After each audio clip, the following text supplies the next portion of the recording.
Disclaimer, ऐसे शरबत की बोतल है, लाल रंग का शरबत की ये कोई प्रमोशनल वीडियो नहीं है। रूह अफ़ज़ा के शरबत ने शरबत के रंग और स्वाद को छोड़कर शरबत को बदनाम करने की साजिश शुरू कर दी है। शरबत जो रूह अफ़ज़ा है, रूह अफ़ज़ा के शरबत ने शरबत बनाने वाली इन पे फोकस करो। रूह अफ़ज़ा की बोतल शरबत को इस प्रोडक्ट शरबत भाई वारे दरबारी मीडिया के पत्रकार आग लगे बस्ती में अंजुम मियां अपनी रूह अफ़ज़ाई मस्ती में देखकर मन में एक ही सवाल उठता है, रूह कैसे अलाउ करती है ऐसी अफ़ज़ाई करने के लिए? अरे और नहीं तो क्या दोस्तों, मतलब देश विदेश के जरूरी मुद्दे छोड़ अजीत अंजुम तो बन गए हैं रूह अफ़ज़ाई पगलू। अब देखिए ना, सोशल मीडिया पर छिड़ी रूह अफ़ज़ा की बहस को अंजुम साहब इतना सीरियसली ले बैठे कि वे सीधा हमदर्द के मैन्युफैक्चरिंग यूनिट ही पहुंच गए, पता नहीं किस बात से इंस्पायर होकर। वैसे चुनाव वगैरह का मौसम नहीं है तो प्रेरणा और कहीं से भी आ सकती है, बस प्रेरित होने की जरूरत है। मतलब ये तो वही बात हो गई कि अपने घर में लगी आग को छोड़ चल दिए बस्ती की आग बुझाने। अरे मेरा मतलब रूह अफ़ज़ा पर लग रहे आरोप का सो कॉल्ड फैक्ट चेक करने।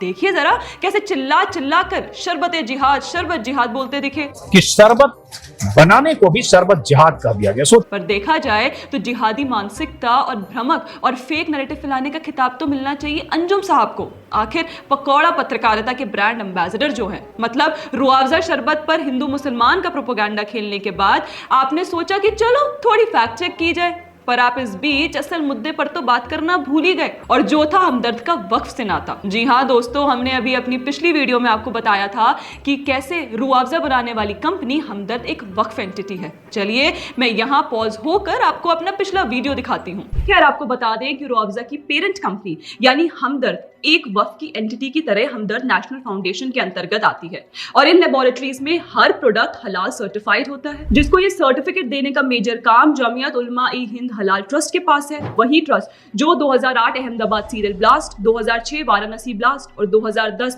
पुणे जर्मन बेकरी ब्लास्ट जैसे मामलों पर टेरर अक्यूज्ड के लिए कोर्ट में लड़ रहा है। तो आप सोचिए कि इस रूह अफ़ज़ा का हर घुट जो आप पी रहे हैं उसका फायदा किन टेरर अक्यूज्ड लोगों को फंड करने में जा रहा है। तो दोस्तों सवाल है कि अजीत अंजुम इस बात का कैसे फैक्ट चेक करेंगे, और क्या इस बात का फैक्ट चेक हो भी सकता है? क्योंकि इकोनॉमिक टाइम्स की इस रिपोर्ट के अनुसार 1948 में हमदर्द ने खुद को एक वक्फ के रूप में स्वीकार किया था। इसके अलावा 1972 में दिल्ली वक्फ बोर्ड ने यह घोषणा की थी कि तत्कालीन 30 करोड़ रुपए की हमदर्द कंपनी इसका हिस्सा है।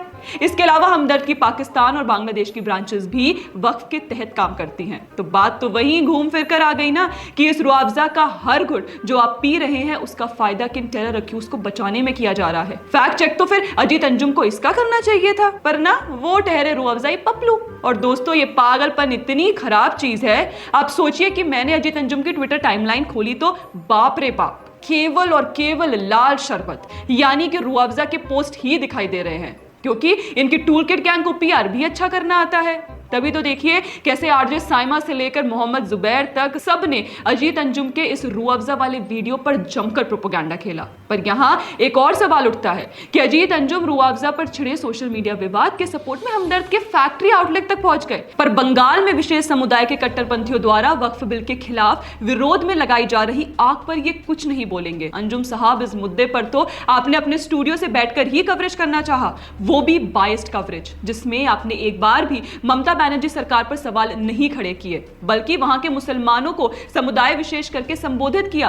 पर वहीं दूसरी ओर आप हिंदुओं को किसी भी हिंसा के लिए दोष देने में पीछे नहीं हटते। ये कौन सी रूह अफ़ज़ाई पत्रकारिता चल रही है जहां रूह अफ़ज़ा के लाल रंग पर तो आप हिंदू मुसलमान का कार्ड बड़ी आसानी से खेल लेते हैं, पर बंगाल के हिंदुओं पर लगे खून के इसी लाल रंग पर सेलेक्टिव बायस पत्रकारिता कर रहे हैं। तभी तो आपने बंगाल में ग्राउंड रिपोर्ट के बजाय हमदर्द फैक्ट्री जाना बेहतर समझा, क्योंकि बंगाल में आपका हिंदुओं या मोदी सरकार के खिलाफ प्रोपेगेंडा काम नहीं करता। वहां के हिंदुओं की पीड़ा आप अपने चैनल पर दिखाते तो वापस से आपकी बेइज्जती हो जाती, कुछ वैसे ही जैसे दिल्ली असेंबली इलेक्शंस के दौरान आपको दिल्ली वासियों ने जमीनी हकीकत से वाकिफ करवाया था। दोस्तों अगर आपने वे वीडियो नहीं देखा है तो ये देखिए। किसकी सरकार चाहते हो? मोदी जी। लेकिन हर घर मोदी। चलो हैं? राम जी को लाए उनको हम लाएंगे ना। लेकिन राम जी को कोई लाया है? राम जी तो अयोध्या में लाएंगे अभी। लेकिन सदियों पहले राम जी। तो दोस्तों, अजीत अंजुम जानते हैं कि उनकी बाइस्ड पत्रकारिता बंगाल जाकर कहीं हर बार की तरह फेल ना हो जाए, तो उन्होंने इससे बेहतर रुआवज़ाई पपलू बनना ही बेहतर समझा। बाकी अगर आपको हमारा कंटेंट पसंद आए तो हमें लाइक, शेयर एंड सब्सक्राइब करना ना भूलें। धन्यवाद।